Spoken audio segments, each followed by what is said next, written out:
So here is the new Honor View 10. This is an idea of the packaging that you'll get. It's not full retail packaging, as this is a review sample. You can see the name on the front. Very traditional style Honor box. So, phone at the forefront. Normally this would be wrapped. Move that off to the side. Underneath, just the shell, and then we have our compartment where your SIM pin is held, and also this would contain your warranty information and some SAR information. What we do have in here is a TPU style case, which is always appreciated, so that'll help keep the phone kind of scratch free.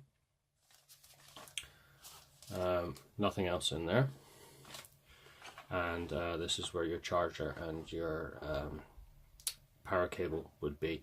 Now it does come with a supercharger, which I happen to have because I've reviewed the Mate 10 Pro, so it will come with one of these in the box, and this will allow very, very fast charging.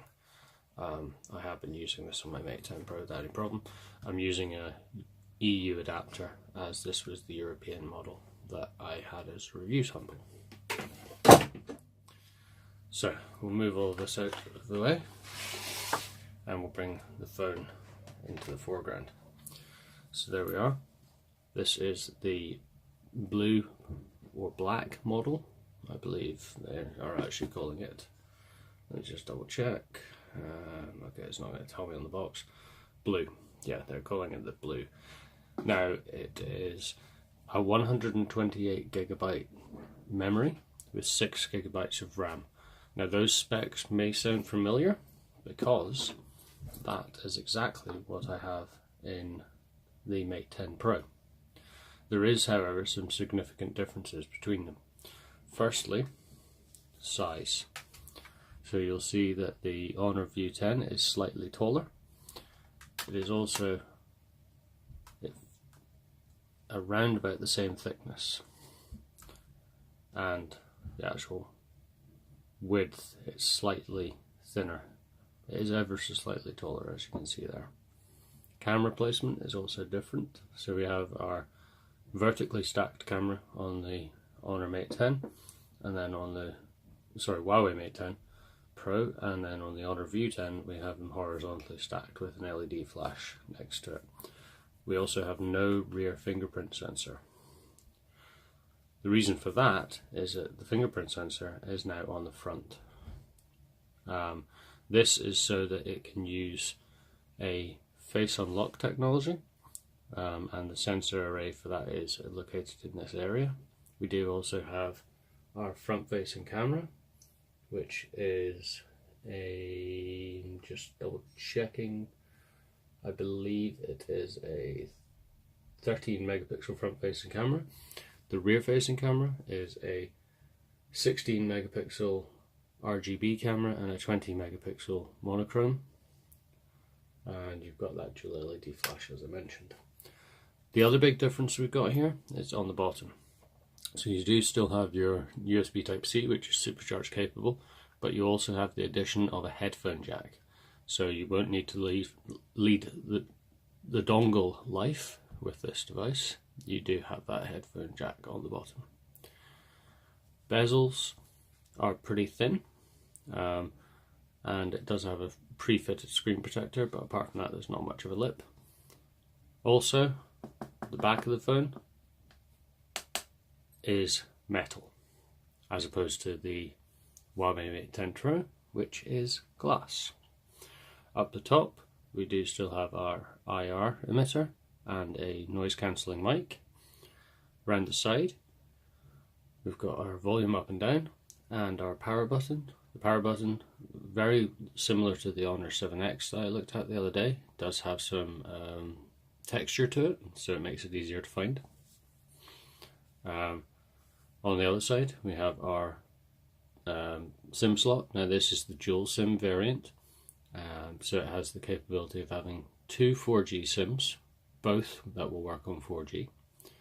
and support VoLTE on both SIM cards. However, it also supports up to a 256GB micro SD card, which is a really nice touch. Nothing else on that side. On the back, you can just see them if I get the light right. There is antenna bands, top and also bottom. Apart from that, it's a really nice, well-designed phone. Now, the button at the front is actually not a physical button. It doesn't depress, but it is just being used for your fingerprint reader. So we'll just get it booted up. Nice big Honor logo, and that lets you appreciate the sizes of the bezels really nicely there.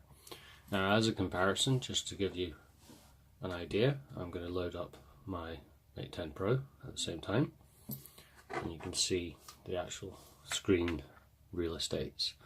So you're not actually losing that much. This is a 5.99 inch screen. This is, I believe, a 6-inch screen.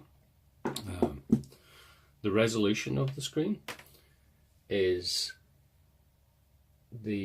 I believe it is the same resolution, as they are both 18:9 aspect ratio. Bear with me a moment, I will just confirm that. It's what Honor / Huawei call their full view display. They are both running Android 8.0 with the EMUI 8.0 skin over the top. And I don't have the figures for the resolution to hand at the moment, so apologies about that. They both support that supercharge, as I mentioned earlier. Yeah, no resolution details to hand. However, I will put them in the attached article. So I'm just going to pause this video here while I breeze through the setup.